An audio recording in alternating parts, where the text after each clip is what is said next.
Yo, what's going on? Episode 6 of the Third and 10 podcast. How you guys doing? I'm Nate. Brian's back here on a beautiful Thursday. What's up, Brian? How you doing, my guy? I'm doing great right now. School finally over. We got a couple finals to do. Okay. A couple finals on Friday and Saturday. I'm very upset about the Saturday one. I had big plans on Saturday, which are now have to be rescheduled.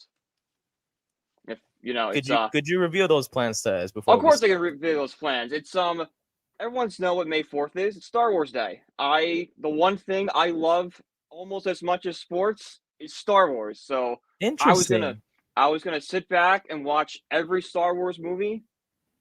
I can't do that anymore because I got an exam on the Intro to Biblical Studies. I have an exam on the New Testament at 4 p.m. I love God. I love them all. I think God's like, what is this? Like, what are we doing here, folks? Oh, 100%. All respect to the man above. Oh, I love him. But at the same time, it's like, school, for God's sakes. I'm sure he feels bad for us to having feel bad for you to have to, deal with this final on Star Wars Day out of all days. So Star Wars Day, bro.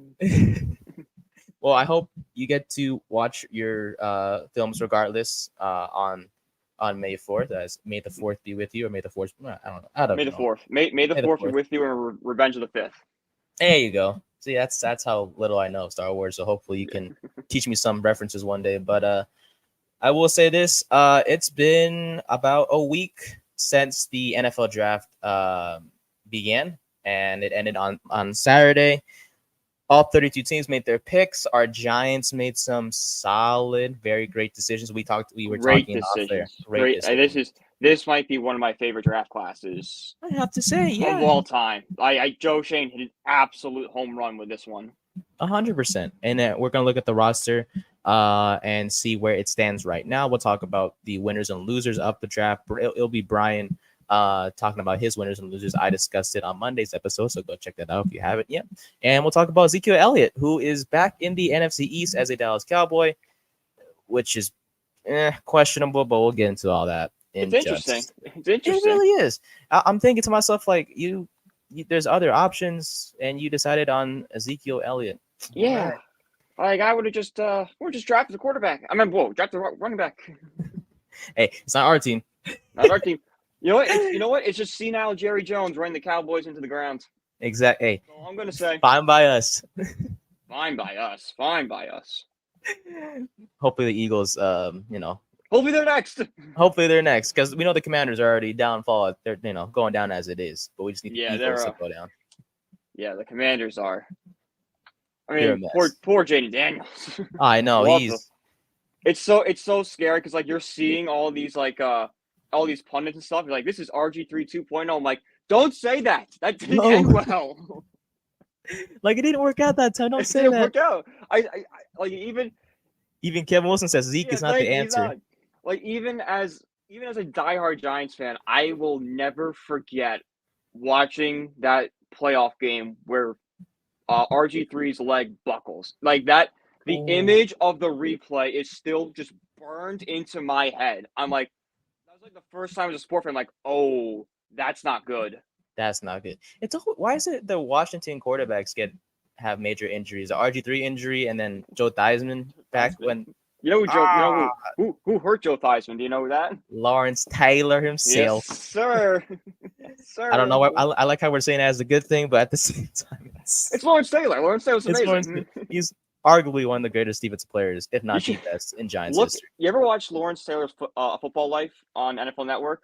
I should. No, I have not yet. We check that out. It's unbelievable how good he was with everything he was doing off the field. Off the field, you say? Oh my God! Okay.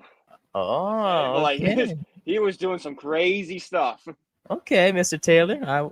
I will find out myself later today or one of these days. But hopefully the Giants have a Lawrence Taylor of their own on this roster, right? Kayvon Thibodeau, maybe. Who knows? Maybe Brian Burns. Maybe. I'm excited for those two. They already had the sack dance ready to go. Oh, on the little boat. Yeah. Yep. Catching fish. Those two, man, I tell you. As we go to our first segment of the day, First Down, presented by SeatGeek. Use the code BELLYUPSPORTS for $20 off your first purchase. Concert tickets, comedy shows, sporting events, obviously football, basketball, baseball, all that stuff. Go to SeatGeek for your tickets. They got the best price, and they make sure they let you know, hey, this seat is a good price and it's a good view as well. So shout out to SeatGeek for sponsoring our first segment, which will be covering the New York Giants roster as of right now. Brian, as we discussed over the past weekend, we saw Malik Neighbors come to us, as well as Tyler Nubin, cornerback Andrew Phillips from Kentucky, Theo Johnson, the tight end from Penn State, the running back Tyrod Tracy from Purdue, and then Maurice Luafu from UCLA, who you called on your mock draft about a couple episodes ago. So Yeah, okay, Mr. Scout, knowing your stuff. They must have listened to you. They're like, all right, if this guy says you should draft Luafu, we'll draft Luafu. about time someone listens to me. No one else does. So before we go into the roster itself, what were your thoughts on the Giants draft this year? Yeah, so I think Joe Shane hit an absolute home run with this thing. I love how he didn't reach. Like, I know there were some rumors out there about trading up for Drake May. I don't know if you know, but like there was a rumor that were offered 3 first-round picks, 24, 25, and 26. Legit, the draft day trade we offered to move up for May. And I think he was the only quarterback that Joe Shane was like sure that he was going to be his guy. And when they didn't get him, they pivoted immediately. They didn't, they didn't listen to the fans screaming. They didn't listen to the outside pressure of you can't start Daniel Jones next year. Joe Shane goes, no, we can't get the guy you want, pivot and build the roster. Malik Neighbors is going to be an electric guy in this league. I was up till 4 in the morning last night watching his highlights. I love this kid. Tyler Nubin, like almost the perfect replacement for Xavier Kitty, a day one starter. Phillips, I didn't love it at the time, but he's a cornerback number 2. Were there better options on the board? Sure, but like I'm not going to kill him for that one. Theo Johnson is going to be a great backup to Bellinger and probably could jump Bellinger halfway during the year. He's good enough. And then we got Tyrone Tracy Jr., who is an electric back. He was actually the number 1 running back in college in yards after contact. So he's just a bruiser. He's just going to, he's going to take a hit and just keep going, which is what we want from the Giants. And then my boy, Darius Miller, he's a run-stop guy. He's going to be great on special teams. So everywhere you look, the Giants, they had holes, and Joe Shane filled every single hole. The really only main issue I have with this roster is quarterback. And that's a beautiful thing in a way, because it's like, this is it. In terms of, I want to sell this right now, actually, because I want to keep this mindset for the rest of this. I know we haven't even reached July and August yet, but I want to make a decision right now. Yeah. Do we believe in Jones, or do we believe in Drew Lock? Because for me personally, I want to stick with one thing and not even change my mind no matter what happens. I think it's a matter of camp. I think you have to go in and tell both these guys, like, all right, Jones, I don't care what your contract is. You two there's no starting quarterback on this roster right now. Okay. Prove it to us in training camp and in preseason that you're the guy. Light a fire under both these guys, and let's see what if pressure makes diamonds, let's see what happens. You put a little pressure on these guys. And you know what? I know we're not big DeVito guys. Tell DeVito too. Be like, hey, 3 of you all have an equal shot. Which one of you is going to perform? That's beautiful. I like that. Yeah, I think I never thought of it that way. I was like, oh, I gotta choose one. But if you think about it, Jones never really had competition, ever. His competition was Eli Manning, who was already going down the drain. Exactly. Yeah, I love Eli, but like 2 Super Bowls, thank you, man. But like, yeah, he was washed. 100%. Like we Giants fans can now admit, like Ben McAdoo was right in benching Eli Manning. He did horrifically. True. That's a mindset. It was It was the right idea, horrific execution. But the idea of, okay, we need to look past Eli Manning, that was a good idea. He just did it in the absolute worst possible. It's kind of like if you were at a dinner with somebody and you finished eating and go, okay, we have to clean up. We have to clean up. We have to clean up. We got to take the plates off the table, and then Correct. you grab the tablecloth and just yank it. Okay. The plates are off the table. That's fair. They're True. broken, but they're off the table. Yeah, I just, I for Jones, we've said it. I've said it last year, and I told our audience that it was like, okay, there's no excuses. Jones, you have a lot of weapons. This is when this guy Paris Campbell and they had Saquon, and you had Darius Slay and high end, blah blah blah. This year, you have no excuses. Like you have an actual wide receiver in Neighbors. You have a running back by committee, which does work at times. You couldn't do crap with running back. The rumors this morning that they might bring Kareem Hunt. Oh God, no! I don't know. I don't know how to. How do you feel about that? Torn. Like he's okay, but like I don't really like the baggage that comes along with him. I don't think he's a starter though. No, but a running back by committee, he could be fine. I would say the only way I would be okay with the Giants signing a running back in free agency is the only way the Giants would sign a running back to me is if he would be the RB1. That's what I would be okay with. All right. Yeah, no, I respect that. But I respect that. You drafted Tracy, you have Eric Gray, you already have Singletary. It's like, yeah, you can run. Let's see what the kids can do. Exactly. Young guys. Mm-hmm. But yeah, at quarterback wise, you're right. I'll stick with your mindset of just let all three of those guys battle it out in training camp and see how it goes. But personally, I kind of believe in Drew Lock. He's not scared. I mean, like, if you had a gun to my head and say pick one right now, I probably would pick Drew Lock because like I've seen Daniel Jones, I've seen Tommy DeVito, I haven't seen Drew Lock with Brian Dable. Maybe like Brian Dable could just unlock something in Drew Lock we never seen. Geno Smith was washed before he went to Seattle.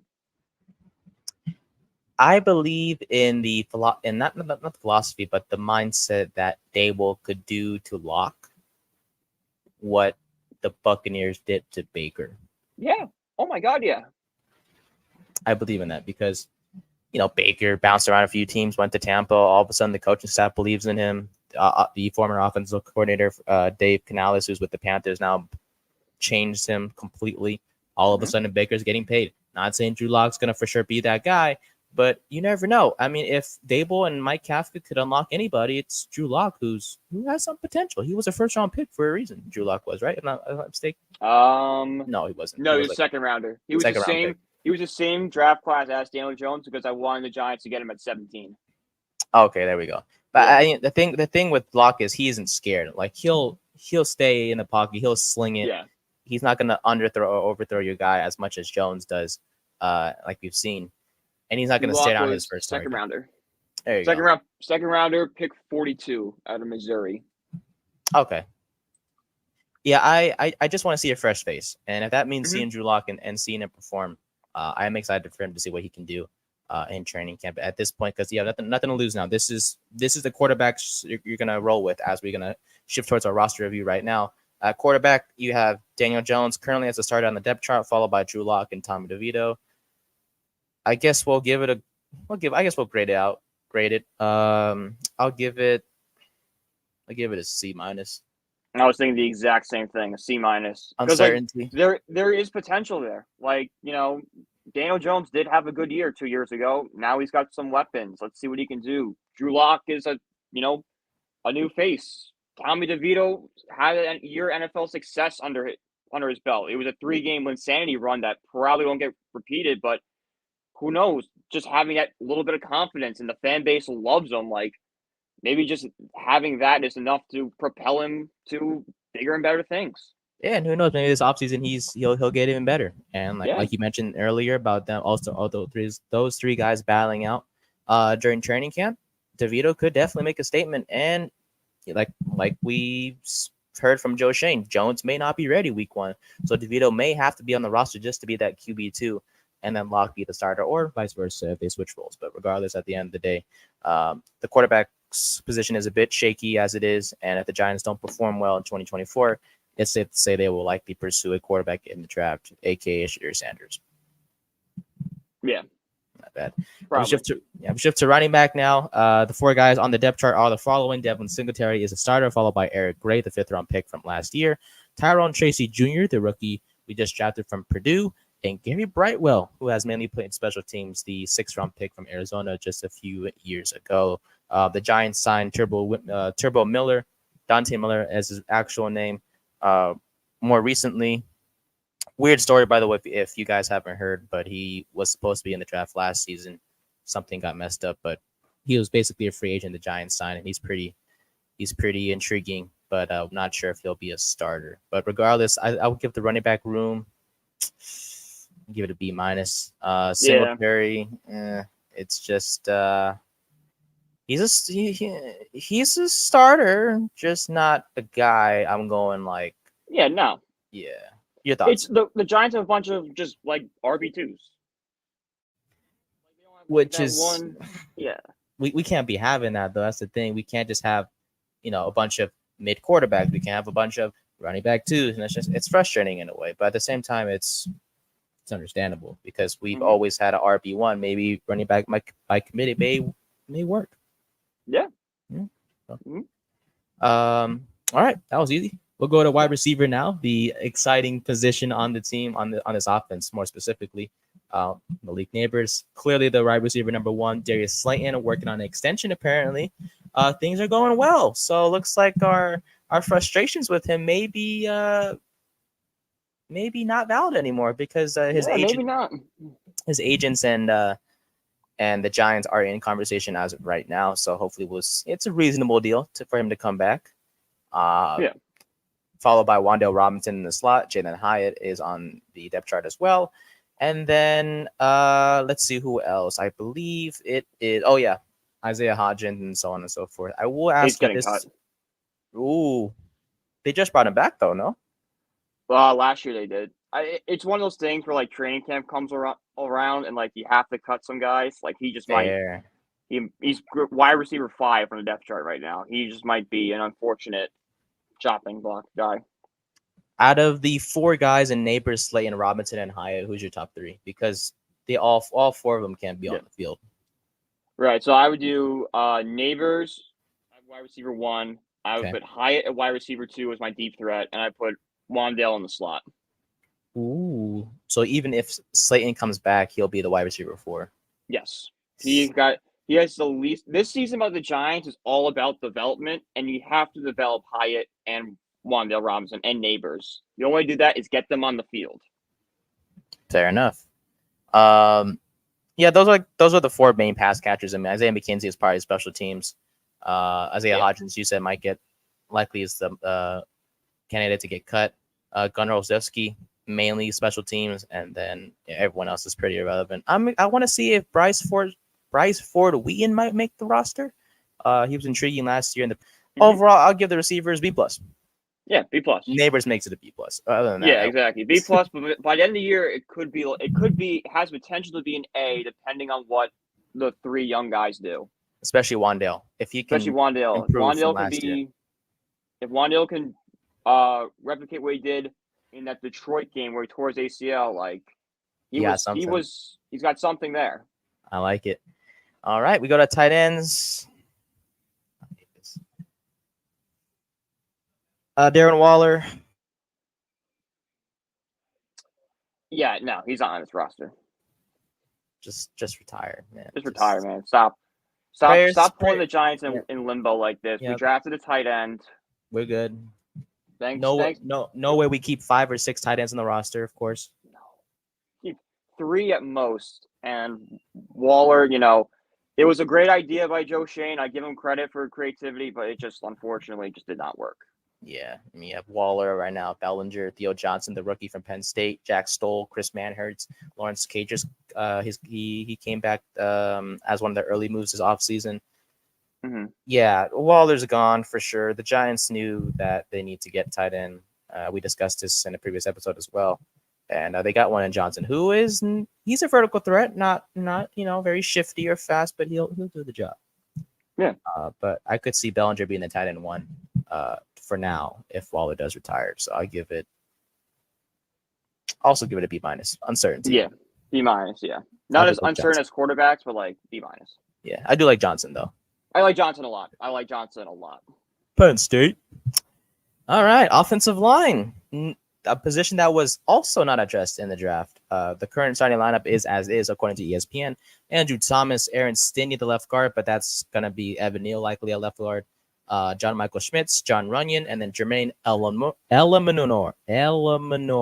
at right tackle for the G-Men, who will have a new O-line coach, the Carmen Brasillo, I believe is his name, coming from the Raiders as well. Your thoughts on the offensive line and the decision to not draft one in this past draft? So I think the decision not to draft one came down to them. Joe Shane's mind, he addressed it in free agency. They brought in a ton from Green Bay. They brought in, a few depth guys. So there is, potential plug and play guys you can't put there. I think this is one of the better Giants O-lines that have been. Is it great? No. Is it like putrid like it has been the past few years?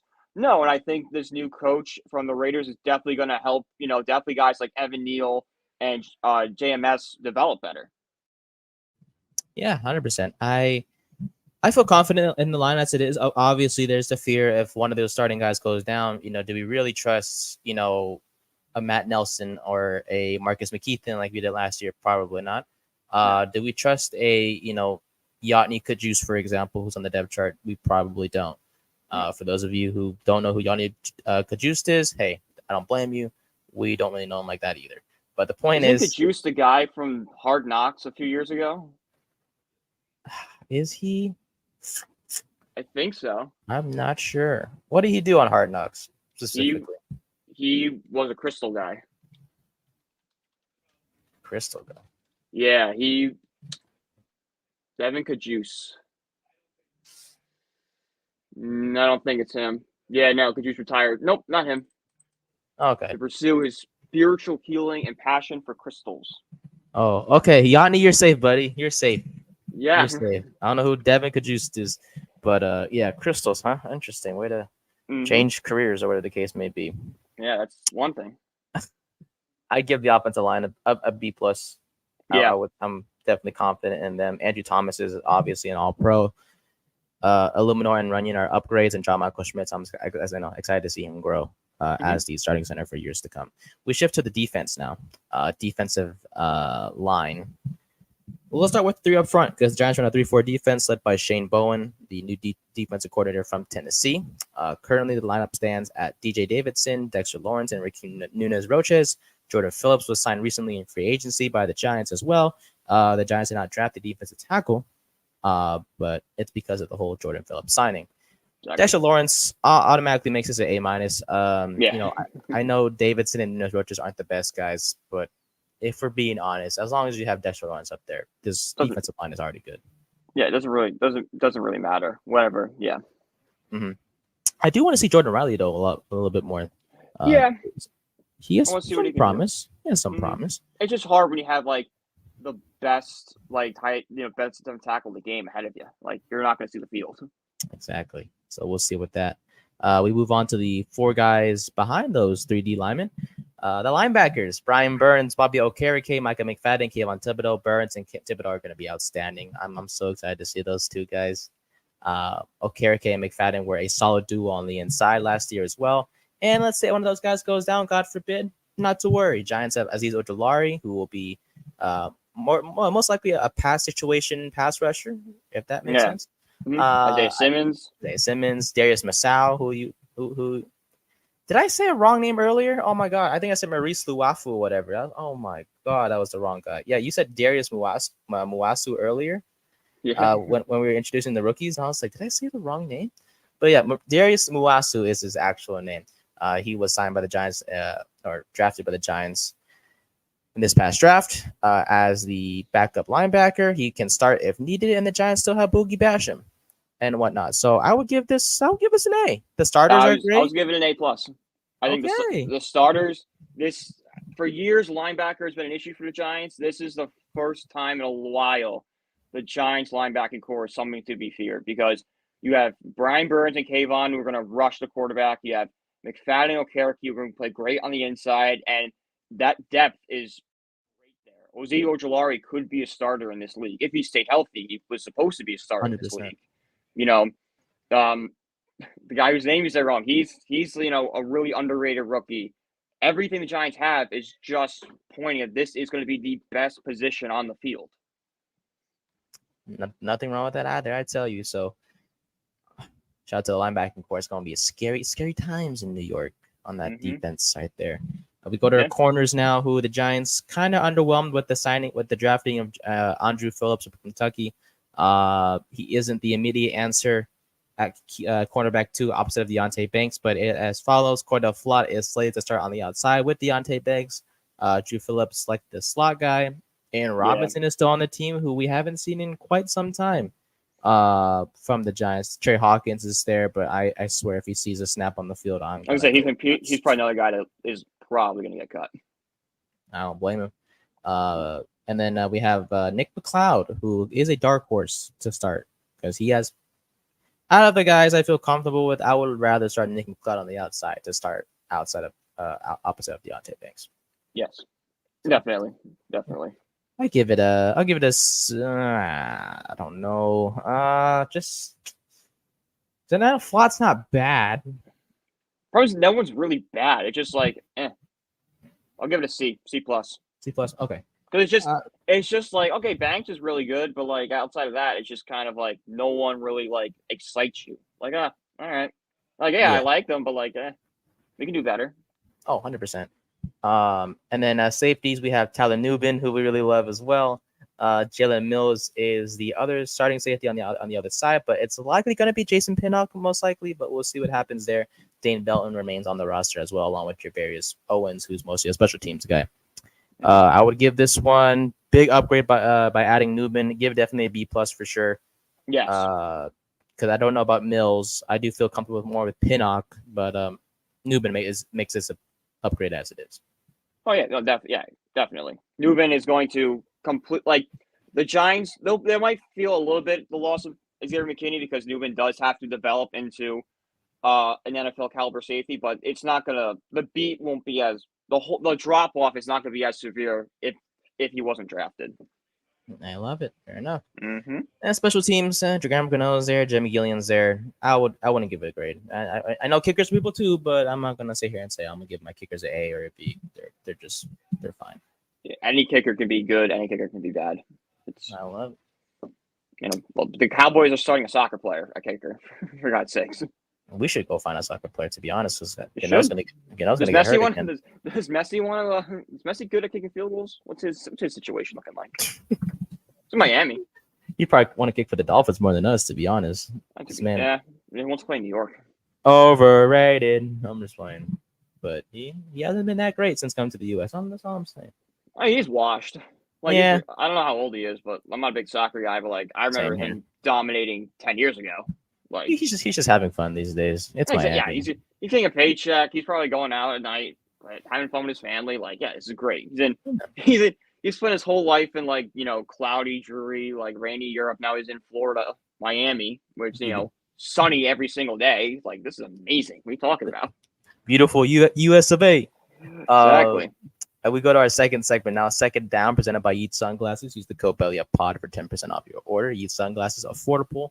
Uses the best materials to make beautiful sunglasses. It's almost summertime, so get your sunglasses from Yeet's code BELLYUPPOD for 10% off your order.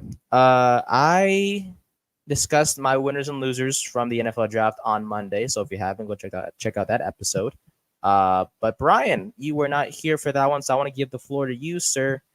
I feel like we know who one of the losers are in this draft from your standpoint, but we'll start with the winners. Who are some winners from the NFL draft that you have? So this one, I think, is going to surprise a lot of people if you say the show. I say a big winner is J.J. McCarthy. I think J.J. McCarthy went to the absolute perfect system for him. He's not. He's like we said. JJ McCarthy is a guy who needs the team around him to be good, right? He wasn't going to come to the Giants to be good because the team around him is not good. The Vikings have a great offense for him to put himself into, all right? He's got Justin Jefferson and Jordan Addison, great receivers. TJ Hawkinson, he's got a decent run game. He is in the absolute and a good, stable coaching staff in O'Connell and Chris O'Hara, the quarterback's coach. Like, I really like the situation McCarthy got himself into. And if there's one spot where McCarthy might be able to show what he did in college, it's Minnesota. I like that. Yeah, I out of the quarterbacks, if I had to rank the quarterbacks based on the situation, Caleb Williams is obviously number one with the Bears, but McCarthy is number two because, like you mentioned, Jefferson, Addison, Hawkinson, just a solid offensive core. Defense is sort of better, but you have a great head coach in Kevin O'Connell, so definitely I can see McCarthy as a winner. Who else do you have on your list? I'm trying to think back now. I got you. Yeah. I mean, there's a few teams that came to mind. The Colts, the Steelers did really well. I like their drafts a lot. Pittsburgh, they loaded up. They did a really good job. Mm-hmm. Yeah. At first, I was like, okay, well, Troy Fontenot, yeah, but at the same time, I was like, wait, Fontenot and Zach Frazier in rounds 1 and 2 on the offensive line. That's solid pick. They got Roman Wilson from Michigan at wide receiver. He comes in as a wide receiver number 2 for Pittsburgh. Just a great draft by those guys over there in Pittsburgh. You mentioned the Colts as well. I thought they were going to go get Cooper DeJean. Yeah. But they went with Latu, the edge from UCLA. So they picked there. Adonai Mitchell, the wide receiver. Likely is going to be the wide receiver number 2 with Michael Pittman Jr. We'll see about that. And then Matt Goncalves, the offensive tackle from Pittsburgh, was drafted in the 3rd round. So, solid picks by the Indianapolis Colts. Any losers by any chance? The Denver Broncos and the Atlanta Falcons. Ooh, Denver. Why? Because they did get Bo Nix. That's such a reach, though, at 12. And I know it's the way the quarterback. I know the way the draft was going. Quarterbacks are going off the board, but I just don't think Bo Nix is going to be an NFL caliber quarterback. I just think the Broncos the quarterback hell they're in is just going to continue with Bo Nix. And then the Falcons, same story. I think they reached on almost like every pick they did. Like you saw the video after, and I love Michael Penix. I came on the show. You saw how great we love Penix. Penix should not have gone at 8. If the Giants would have drafted Penix at 6, I would have thrown something. Like, Penix is really good. He's a very good quarterback. He just can't sit behind Kirk Cousins for 3 years. He's going to be 27. Like, he's a guy that needs to start right away. And you saw the after the draft pick, the owner went up to the general manager, like, what are we doing here? The general manager had to basically, explain to the ownership what they were doing, and the owner still wasn't really listening. So it's just a bad asset management by the Atlanta Falcons.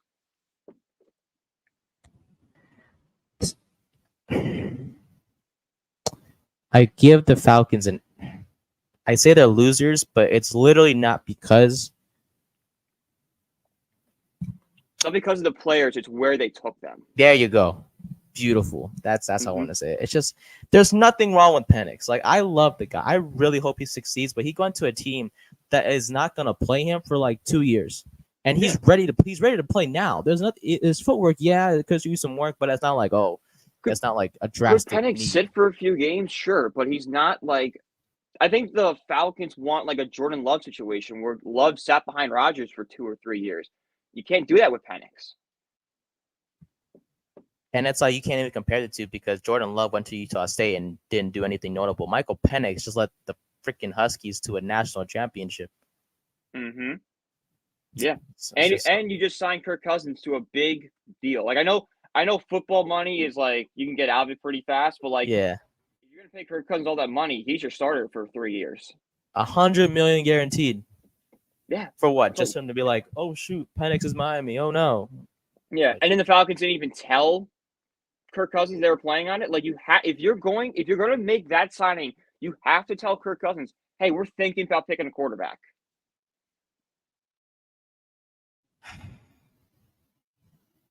Oh, I missed a comment here from my guy Matt from the corner booth. I guess we can't show Instagram comments on the live stream. Apparently, I don't know why. He said Giants defense line is going to be scary. Burns, Lawrence, and Thibodeau. Sure is, Matt. You tell him, my boy. Gonna see Matt later on in the corner booth along with Jared and Chris and all those guys. So appreciate them for the support. Appreciate them for everything. But yeah, I do have a question though. I know the Broncos got Bo Nix and Troy Franklin, and they're gonna pair those two up together again, which is nice. I love the power of friendship and all that stuff. But I have to ask, was there someone that Denver chose that I don't know, maybe your favorite pick out of the guys they've taken? I'm gonna pull their draft class up real quick. I don't think you have to. I'll give you a little hint. He's a power back. Yes, Mr. Andre Guessame. Andre Guessame, yeah. Great pick for the Broncos. I was upset when I saw that. I was like, no, I want him to go to us, but yeah, I was like, no. I like Tyrone Tracy, but I would have loved Guessame as my back. I would have put Estime as the RB1 so fast. I'm not even joking. Yeah. I feel so confident in his abilities. And the fact that he's going to play with Javonte Williams, that's going to be a good 1-2 punch on that offense. So I really wish we got him, but shout out to him, man. I fell in love with him for sure. Oh, yeah.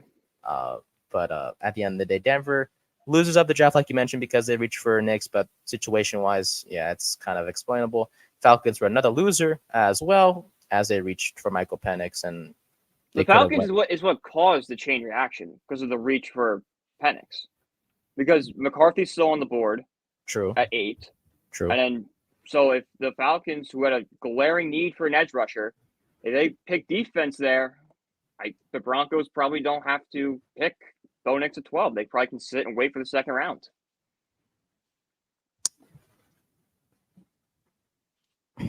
Yeah, I just feel like they should have gone like Dallas Turner, the edge. Yeah, exactly. I mean, Brandon Trice isn't bad in their round, but still, you could have got Turner, who's much better.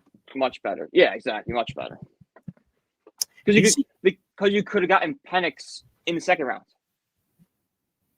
That is true. Plus, they don't need Penix anyways. Like if you believe in Kirk Cousins and he somehow stinks up the joint in 2024, then that means you're bad. So just go draft another one in 2025. You get,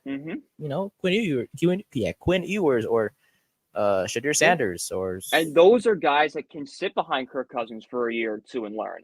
Exactly. Not for us though. If we get one of those two guys, starting immediately, I tell you. All right, as we shift towards our third and final segment of the show, it's going to be Third Down, presented by Righteous Felon Jerky. Use the code BELLYUP for 15% off your order. Righteous Felon Jerky is a great snack to have in your pantry. Great ingredients. Tastes really good. Shout out to them for sponsoring our third segment, also known as, you guys know, Third Down. So, we are going to shift away from the Giants to our division rival, Dallas Cowboys, because someone has made their return to Dallas. Yay.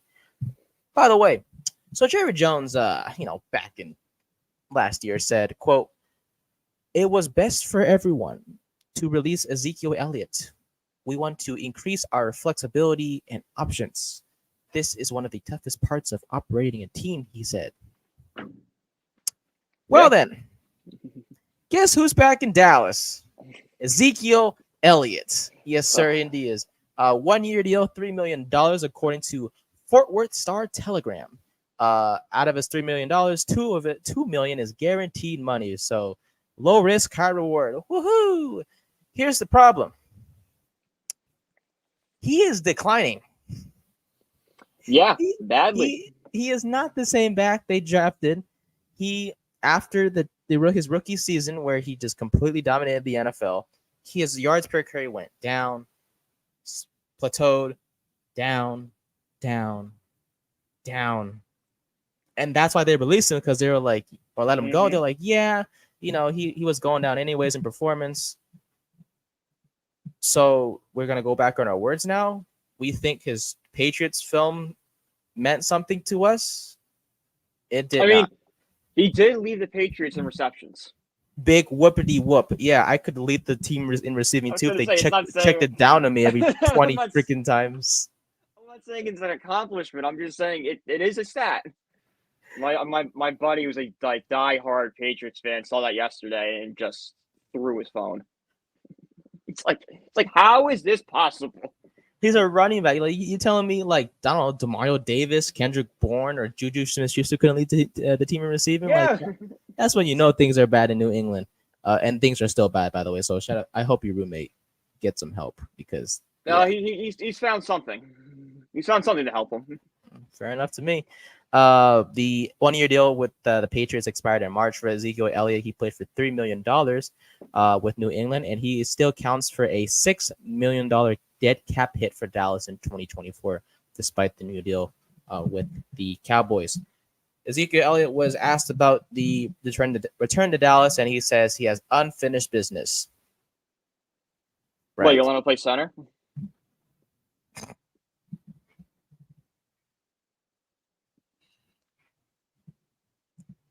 Why did they run that play again?